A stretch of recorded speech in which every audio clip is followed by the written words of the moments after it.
So at the start of every year, every single one of us make up our mind as to where we're going to spend energy, where we're going to spend our time, where we're going to invest our emotional energy, and then we make a consistent effort to lean into that. So over the next couple of weeks, I want to invite you to lean into your faith this year. You know, when you are in a loving relationship and you want to communicate with your spouse or your significant other, you lean in to make the moment memorable. You lean in to show heartfelt dedication.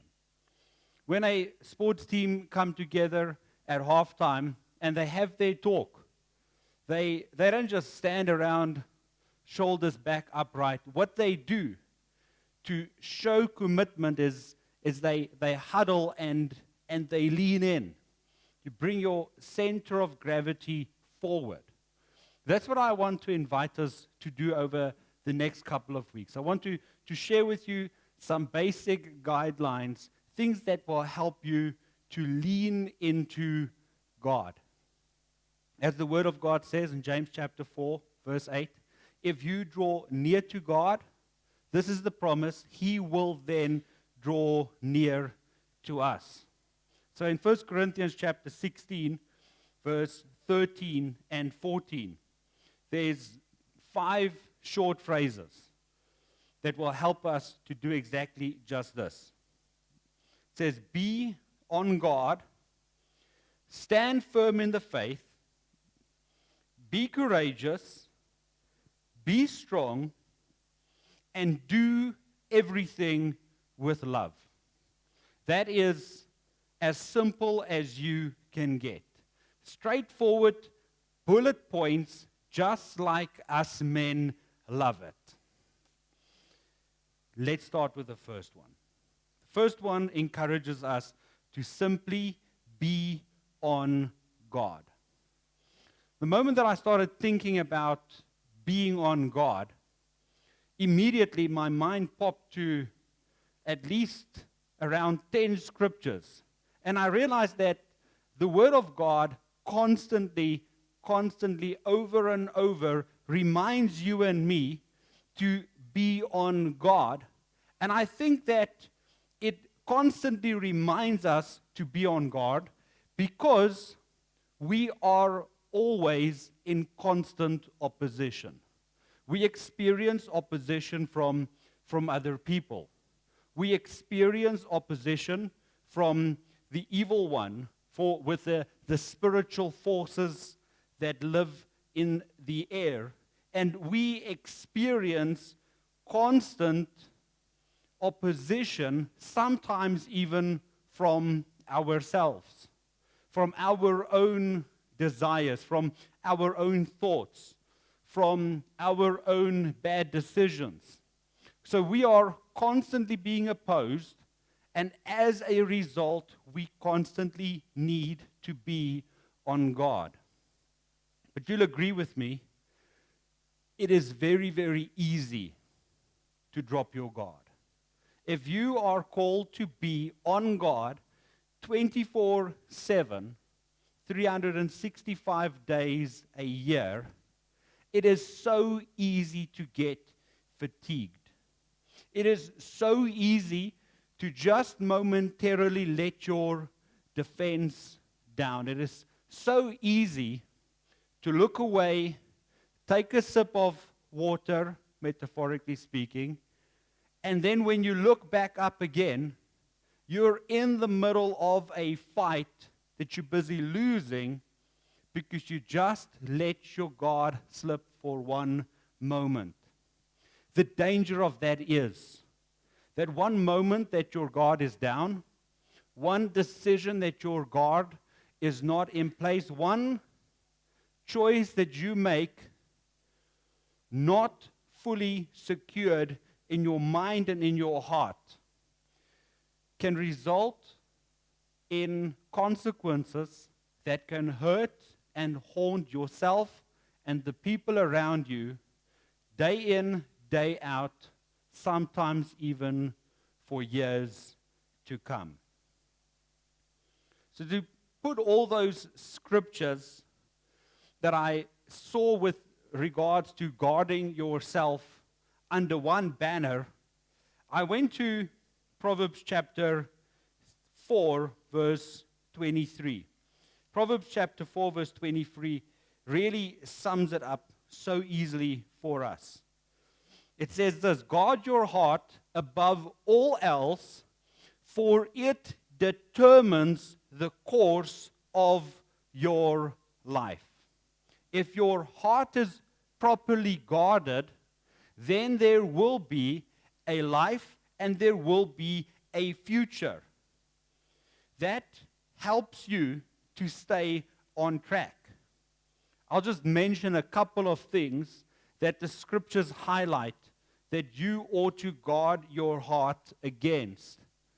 And I know I'll mention a few of them, and you might not be able to capture all of them, or might not at this moment be able to relate to all of them.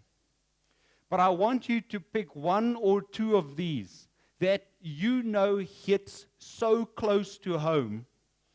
And I want you to remember them, and I want you to take special care guarding yourself against these. In Luke chapter 12, verse 15, the Bible says, guard against all covetousness. The minute you see your jealousy flaring up, the minute you see that you are desiring something that someone else has, the Bible says that's early warning for covetousness. Guard against all covetousness. In Genesis chapter 4, verse 7, it says, watch out, guard against sin that is crouching at the door and it's looking to control you. So if you are so susceptible to doing the wrong thing, you're planning on doing the right thing, you set your mind to doing the right thing, and then you naturally veer off to sin, guard against sinfulness. In Matthew chapter 16, verse 6, it speaks about be on your guard, beware of the leaven of the Pharisees. That is really the influence of the Pharisees, the influence of hypocrites that lay down a man-made law and call it spirituality. Guard against that influence of legalism that conforms to a letter of a man-made law, but drives right around the letter and the spirit of the Word of God. Added to that, the next one in 1 Corinthians chapter 10, verse 12. If you think that you are standing, be careful that you do not fall. Pride comes before the fall, says the Proverbs, and you need to guard against pride. The minute that you think you have it, you have lost it already. The minute that you think that you're in control, you're out of control. The minute that you think you have made it, in that moment you've just destroyed it. And Jesus talks to his disciples in Matthew chapter 26, verse 41. Just before he got crucified, he says, watch and pray that you do not fall into temptation. Once again, if you feel that you are easily susceptible and your desires pull you away from God, watch against temptation. It speaks about this in Ephesians chapter 5, verse 15 and 16. Be careful as you walk as believers, and make sure that you make your decisions right, because the days are evil. Watch out against the evil days. And then in Hebrews chapter 3, verse 12, it speaks about be careful that among you there is not someone who has got an unbelieving heart tearing you away from God. Watch out if your faith is so often characterized by unbelief. By, I think God can do that, but I'm not 100% sure He can. I think God can heal, but I don't expect Him to do it here. I think the Bible is true, but there's some parts that I really question. I believe Jesus is God, but I'm not treating Him as Lord in my life. Guard your heart against these things. Now, it's easy to say guard your heart, but how do you actually guard your heart? What are some of the ways in which you can help yourself to be on guard? Now, when the Bible uses the term to watch out and be on guard, it really refers to any age of military action. It refers to the well-known picture that all of us have in our minds of a military base being secured, or a shopping center being secured as the cash in transit vehicle pulls up. And all of us can relate to this. All of us can understand this. So it makes it really, really easy. What you and I need to do to guard our hearts is consider yourself to be a fortress and see what are the ingredients needed to actually properly guard the fortress. There's 4 things I want to share with you to guard your heart. First one is, let the Spirit control you. Management is everything. If the defense is going to be up to scratch, the management of that defense needs to be in order. We see that in life. We see that in everyday sport as well. The defense needs a coordinator who directs where what should happen and where who should be positioned. There must be someone in control. And in our lives, it is very, very simple. By default, we are in control. And we absolutely love being in control of our lives. I did it my way, says the song. We all said, I will do it my way. But when you come to Christ, a fundamental aspect of salvation is that you submit the leadership, the management of your life to God, the Holy Spirit, working in you. You give Him the keys, you give Him the steering wheel, you give Him the remote, and you say, you are now in control. I will follow where you lead. Listen to what it says in Romans chapter 8, verse 6. It says, so letting your sinful nature control your mind leads to death. But letting the Spirit control your mind leads to life and peace.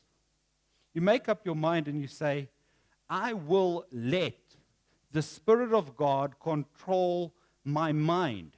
And as the Spirit of God controls my mind, my actions follow. Here is how Philippians chapter 4, verse 8 shows us what it looks like when the Spirit of God has control of our minds. It says this, and now, dear brothers and sisters, one final thing, fix your thoughts on what is true, what is honorable, right, pure, lovely, and admirable. So here is what a Spirit-controlled mind looks like. I will not fixate on what is false, because I will fixate on what is true. I will not fixate my mind on things that are dishonorable.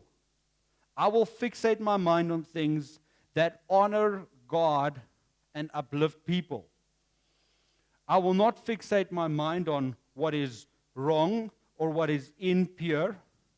What I will do is I will focus on things that are lovely and things that are admirable. It is an exercise to do that. It is an exercise, and you develop that skill of not thinking impurely, not thinking negatively, not thinking demeaning to other people, but uplifting to other people. And as the Spirit of God controls you, your mind will start shifting as your mind is being transformed through the Word of God, through the Spirit of God. And then, in turn, you will be able to stand strong. Remember, not any one of us will be able to stand till the end by our own strength.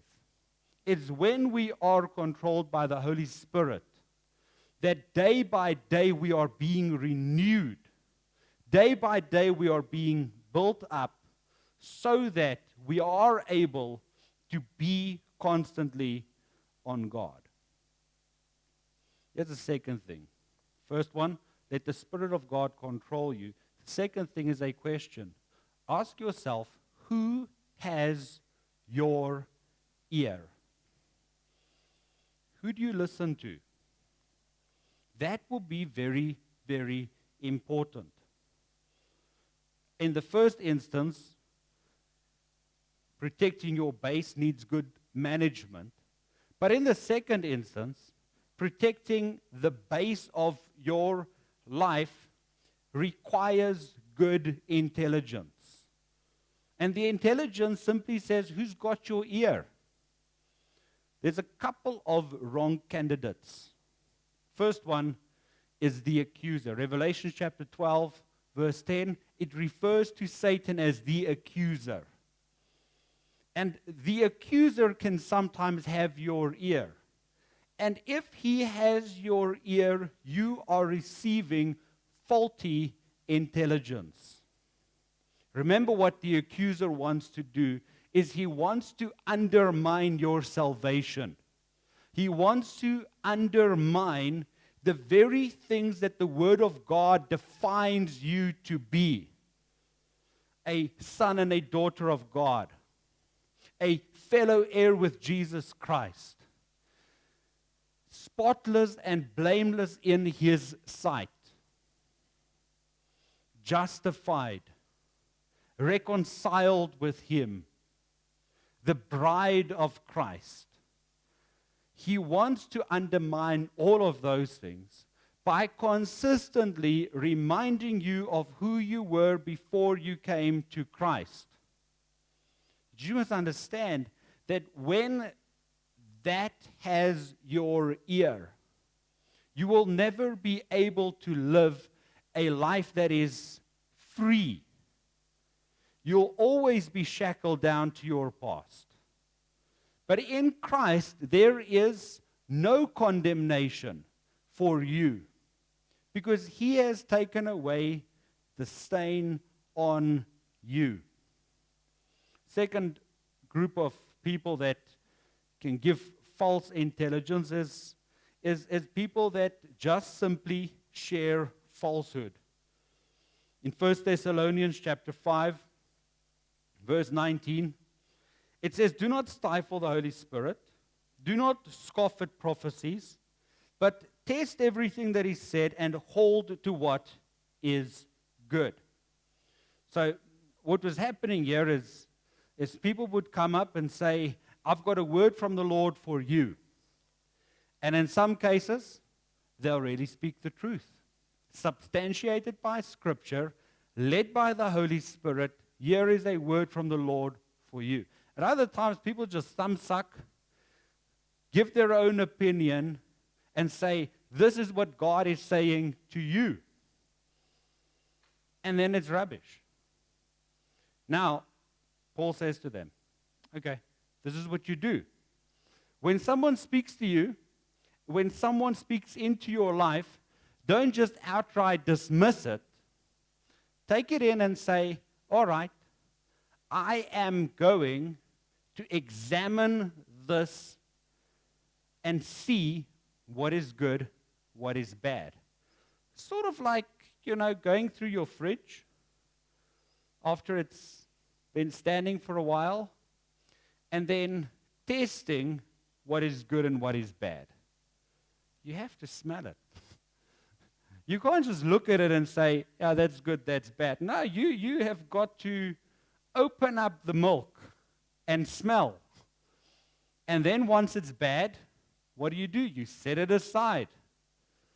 And as you go through every single thing and get down into the essence of what is being said, understand then that God will show you what is true. And then when you see what is true, hold on to that and outright dismiss the others. Because you and I don't smell the milk in the fridge, smell that it's rotten and put it back and say, maybe we'll throw it out some other day. You dismiss it outright. And in the same sense, when evil has got your ear and you're listening to that, this morning decide, listen, I'm going to put that out my mind completely. That's 1 Corinthians chapter 15, verse 33 says, bad company will corrupt your good morals. Third one, every intelligence base or every base needs this. They need an early detection system. That's kind of new now in the military world to have early detection, but it is very, very important. It shows you ahead of time that trouble is brewing and you can take preventative measures. James chapter 1, verse 14 to 15 gives you and me our early detection. It says this, temptation comes from our own desires, which entice us and drag us away. These desires give birth to sinful action, and when sin is allowed to grow, it gives birth to death. Most of us, by default, only take notice of sin when the consequences of that sin is evident, when it has given birth. Then you come to God and say, Lord, I've got this baby, I don't know what to do with it. Can you help me to sort it out? Then you go to a friend and say, I've done this, the consequences are such, and now I'm in trouble. But it is very easy for us to backtrack. We don't have to start at the death. We don't have to start at the birth. We don't even have to start at the sinful action. We start at the desire. This is what the Word of God says. Temptation comes when we give in to our sinful desires. Each one of us has got our weak spot.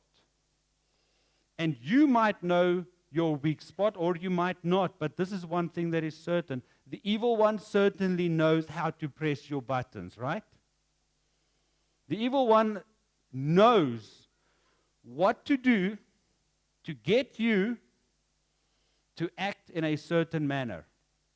You need to find that out for yourself. You need to ask some people around you and say, what gives my temper to flare up? What makes me morbidly depressed for days? What is it that happens and then the next moment I act like a child? What is it that when that happens, that I'm a miserable wreck for the next 2 weeks? And then you assign it, and you understand it, and you say, okay, when A happens, then it gives birth to temptation.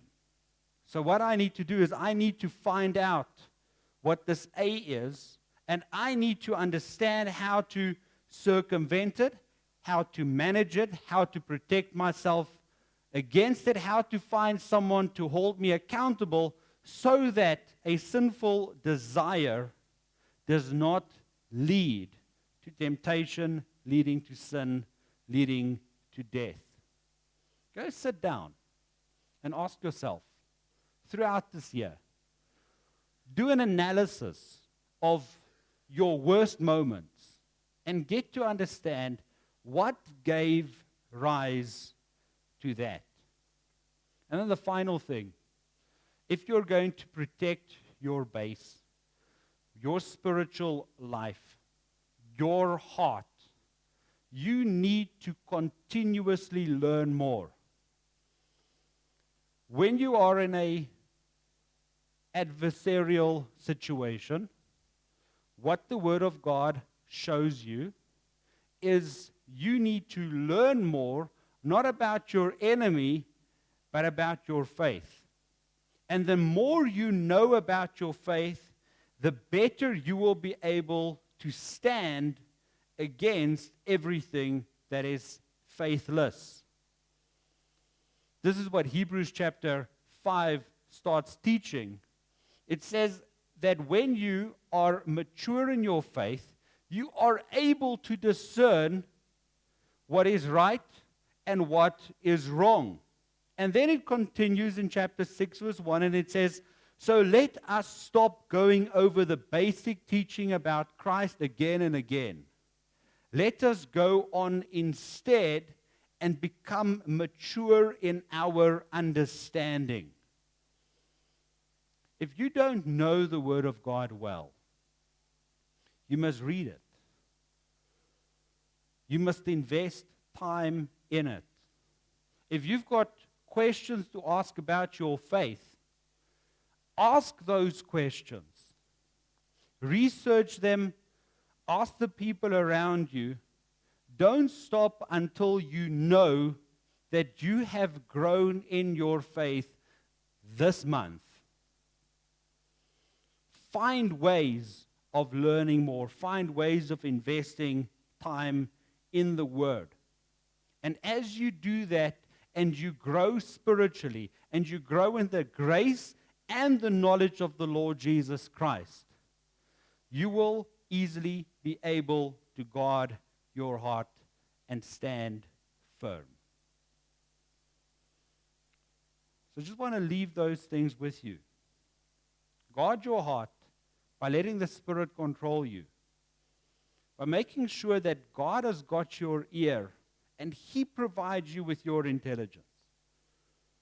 Guard your heart by making sure that every evil is detected early. And guard your heart by developing your own spiritual maturity. At the end of the day, here is the goal. The goal is, and we see this in Ephesians chapter 6, verse 13. The goal is that we stand on God, that we are ready for the battle. Then we stand during the battle, during the onslaught from the evil one. And many of us are good with step 1, and we're okay with step 3. But here's the goal of being on guard. Standing when the battle is already done and won. Say, I am still standing. I am ready for the next fight. I am ready for the war. I am ready to guard my heart against what is still to come. Let us stand. Let us stand in our faith. And then let us continuously stand firm in that faith so we can grow and be strong as we lean into God in this year. Let's stand, we'll pray, then we're going to finish with a song.